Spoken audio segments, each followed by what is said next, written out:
So my colleague Jim Keeley has been out and about and he takes you on a happy trail.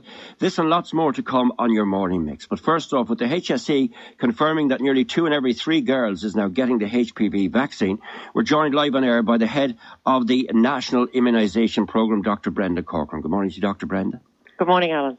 First of all, we have covered this on several occasions, both with the HSE and also with concerned campaigners. I have a little clip I'll bring to your attention in a little while, which kind of summarises the concerns that are out there. I'll give you a chance to respond to it.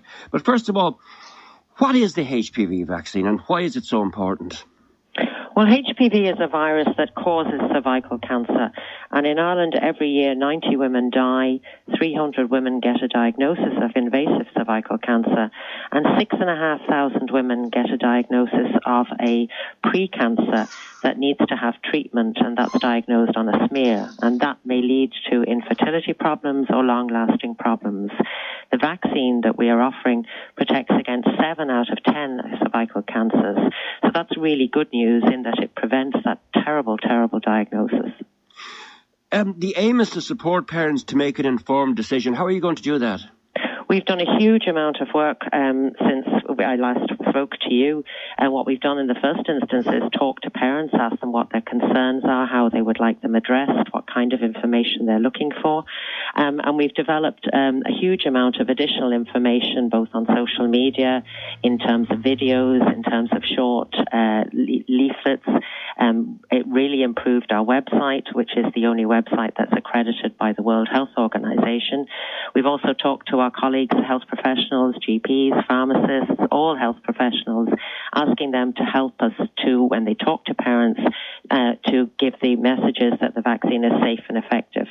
And we know that that has worked because many parents have said they've spoken to their GP or their pharmacist so that they are confident when the school teams come into the schools, and they're in the schools at the moment, that they will accept the vaccine for their daughters. And that is evident by the fact that now more than 2 out of 3 girls are getting the vaccine.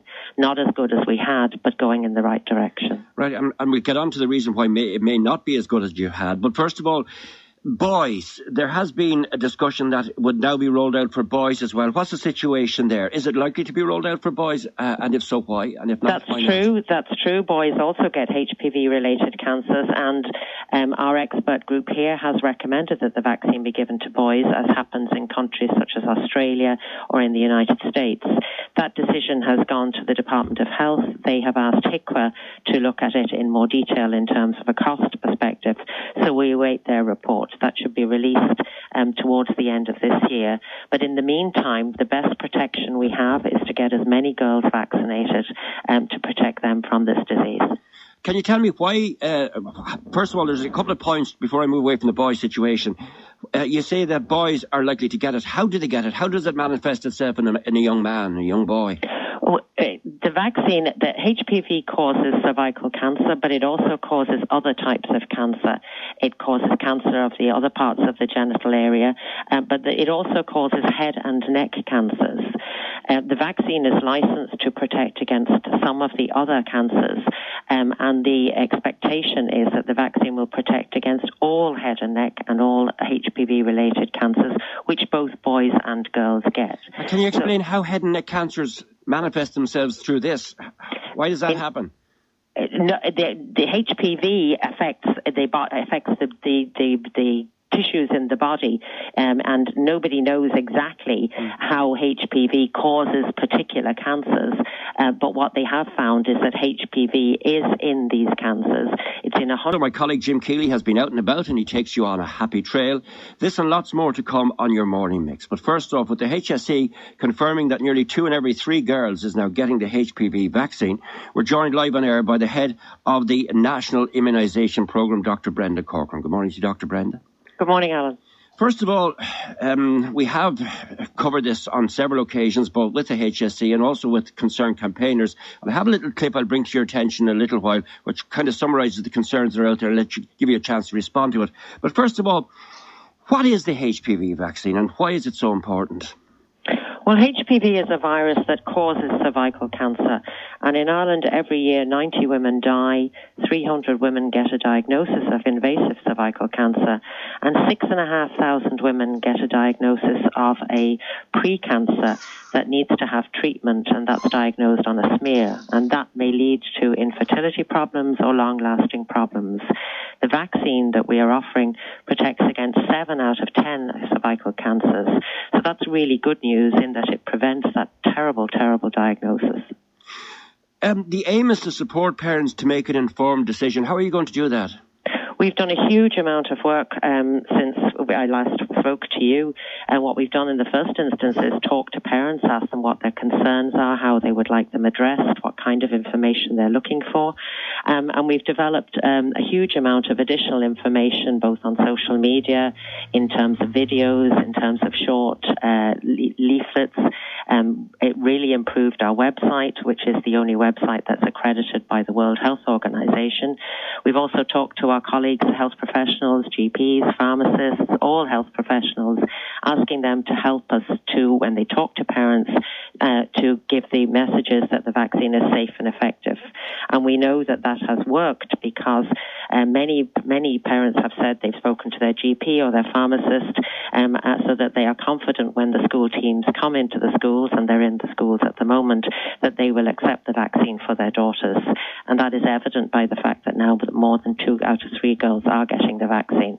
Not as good as we had, but going in the right direction. Right, and we'll get on to the reason why it may not be as good as you had. But first of all, boys, there has been a discussion that it would now be rolled out for boys as well. What's the situation there? Is it likely to be rolled out for boys? And if so, why? And if not, why not? That's true. Boys also get HPV-related cancers, and our expert group here has recommended that the vaccine be given to boys, as happens in countries such as Australia or in the United States.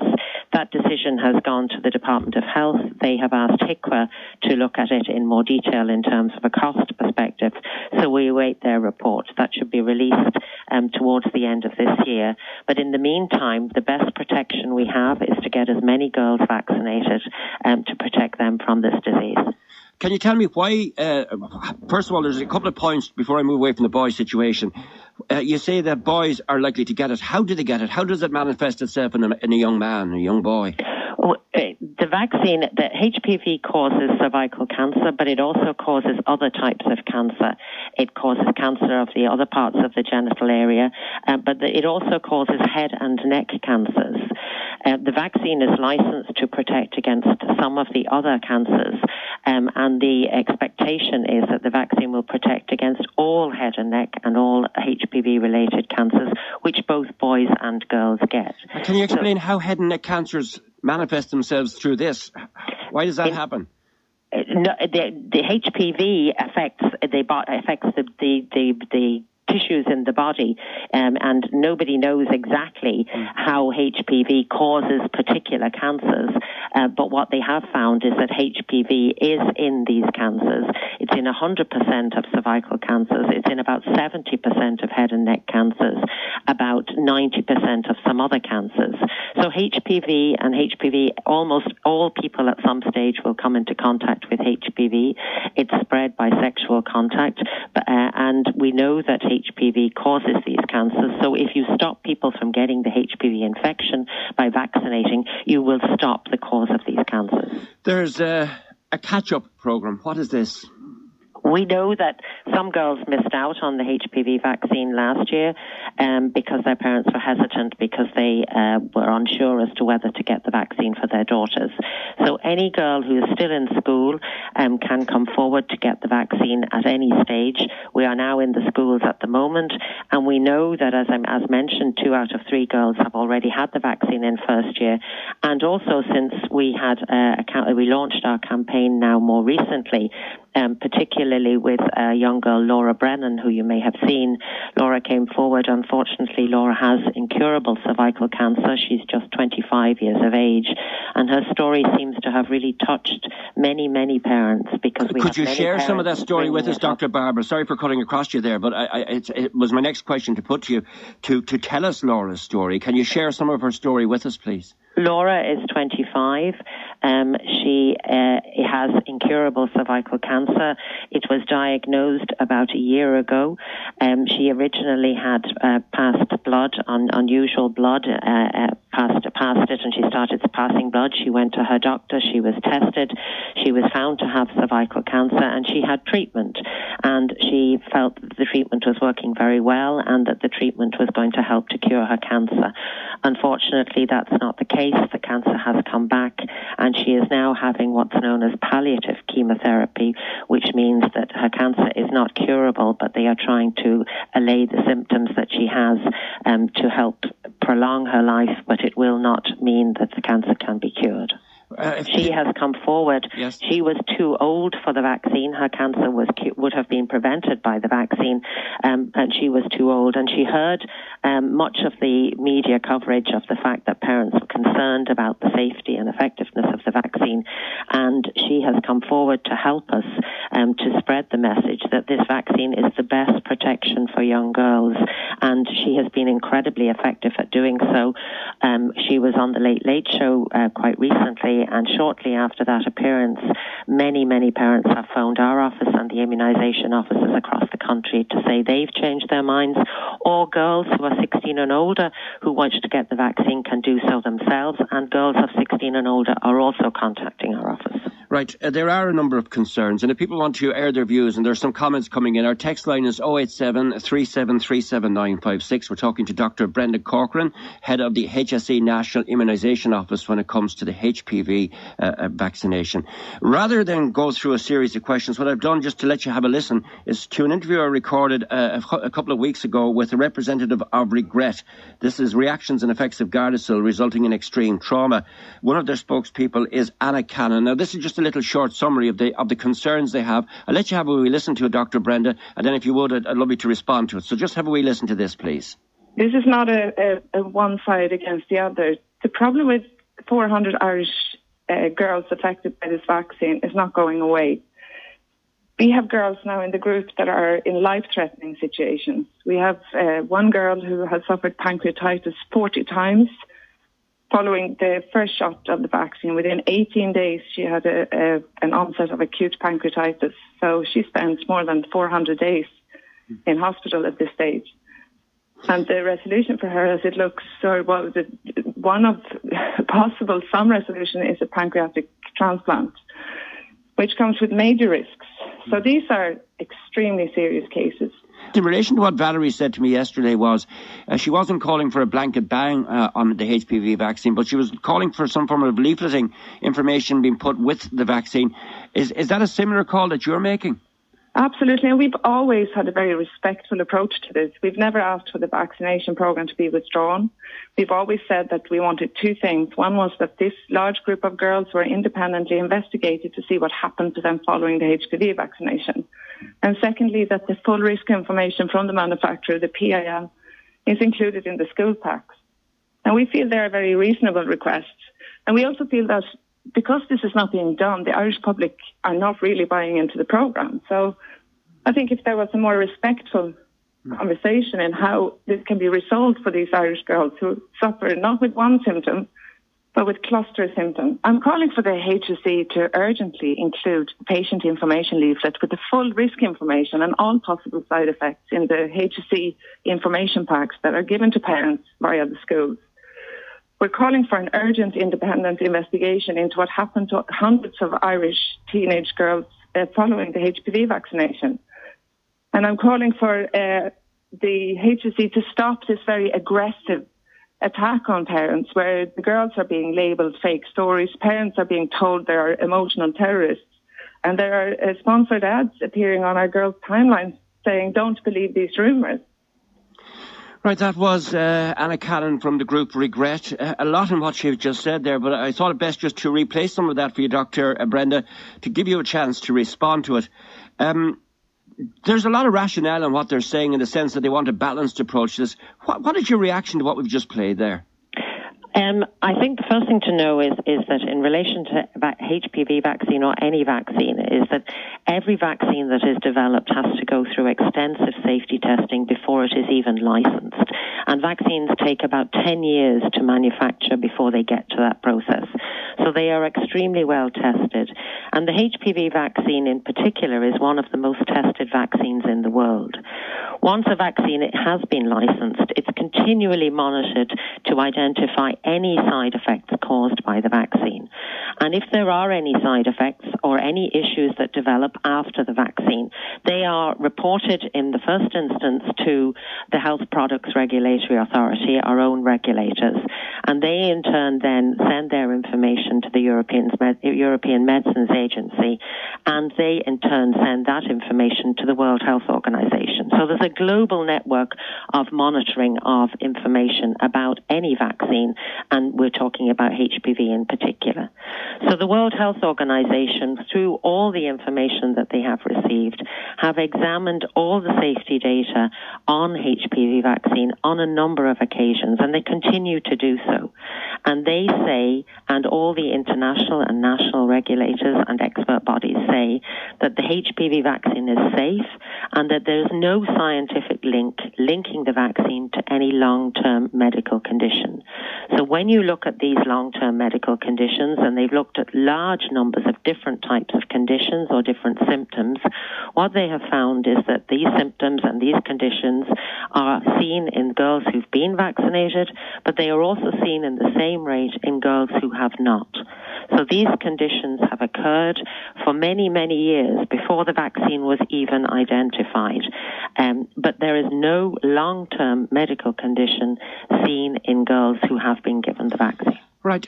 What about the several stories? You will have heard them. I've heard them on the show, where you have what mothers and fathers have told us are normally healthy girls who go for this vaccine, and then they start to get this reaction, as they perceive it, after they've had the vaccine.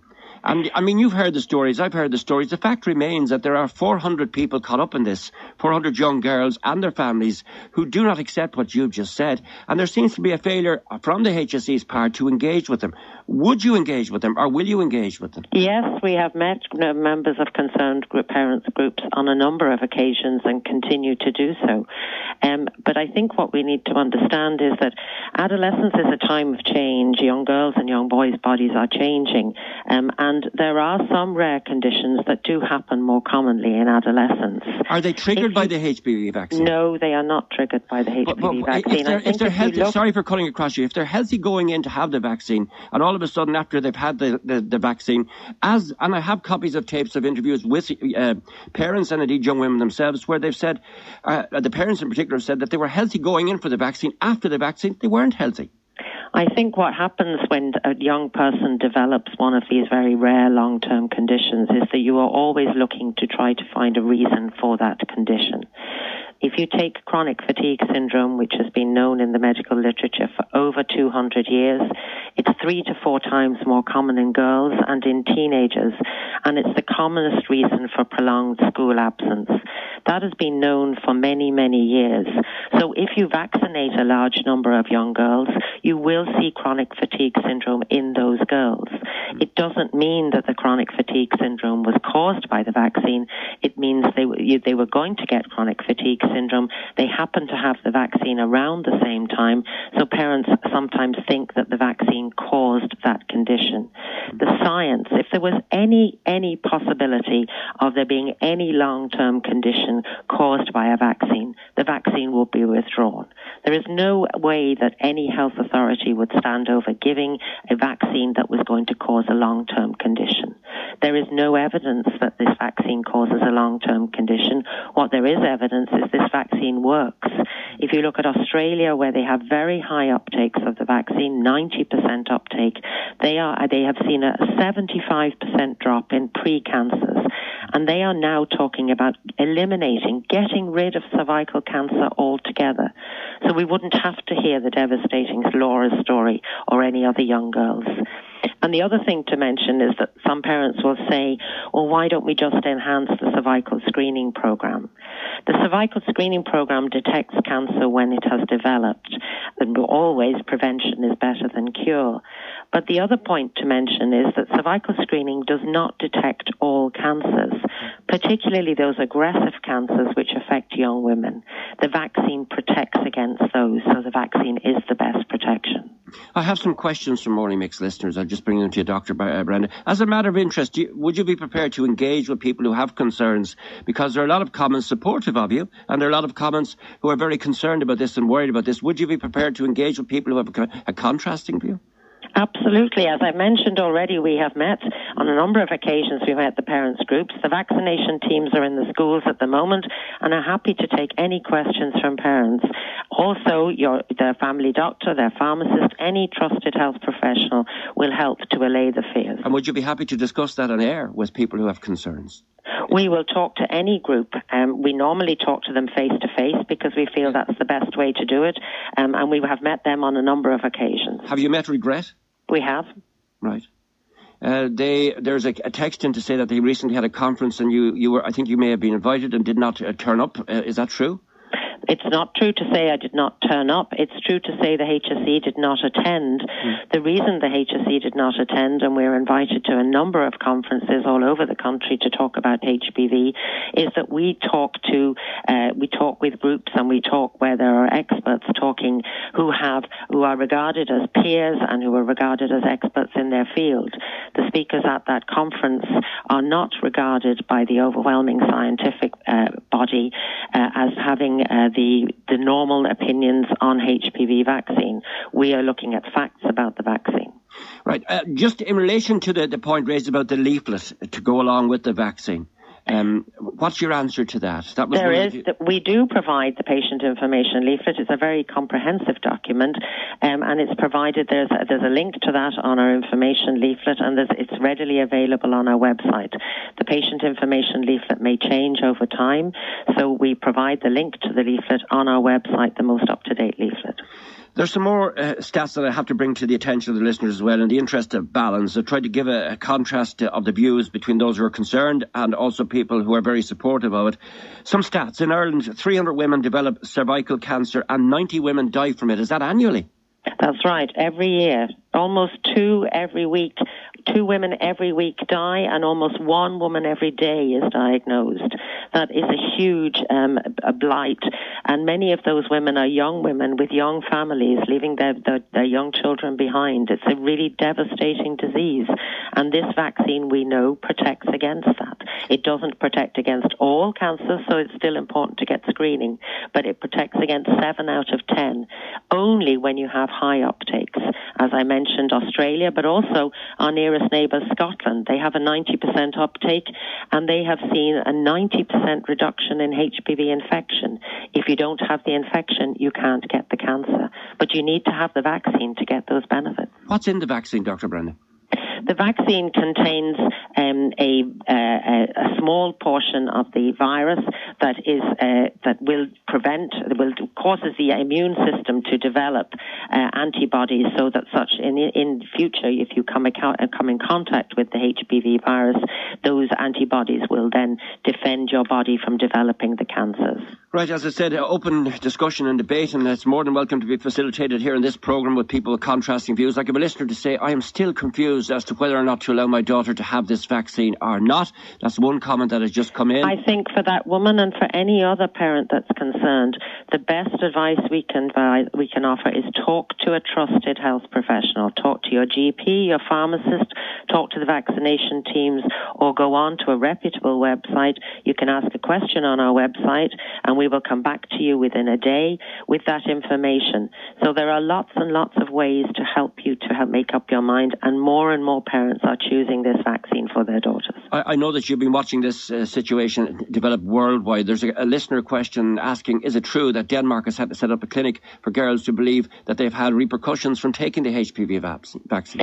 In Denmark, they had a similar situation to us in that they had a lot of misinformation about the vaccine. They had done a large catch-up campaign for girls up to 26.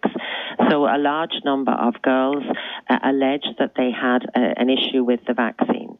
What happened then is it is true to say, there were clinics set up to investigate the girls who had been allegedly damaged by the vaccine. There is no evidence, no scientific evidence has come out to show that that is the case.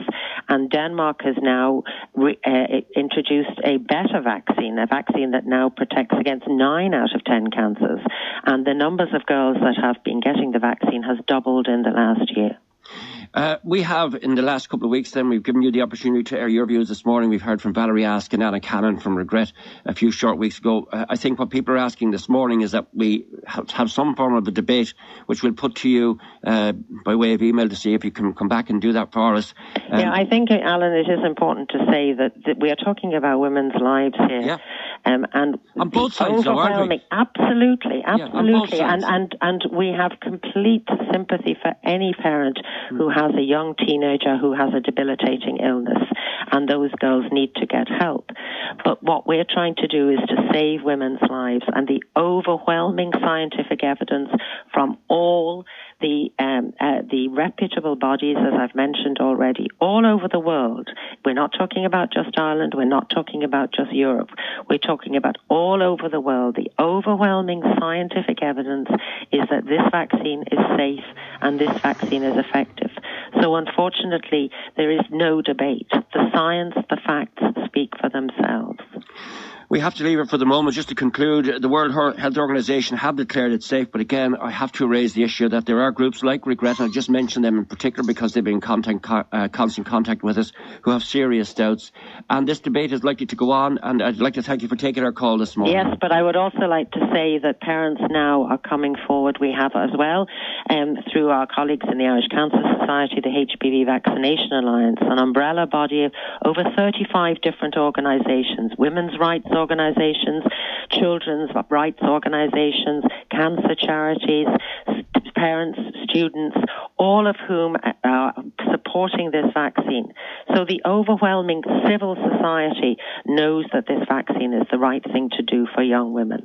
And that is the message that we want to get out. It prevents cancer, it saves lives. We'll leave it there for the moment. Thank you for taking our call this morning. That was Dr. Brenda Corcoran there, the head of the HSE National Immunisation Office.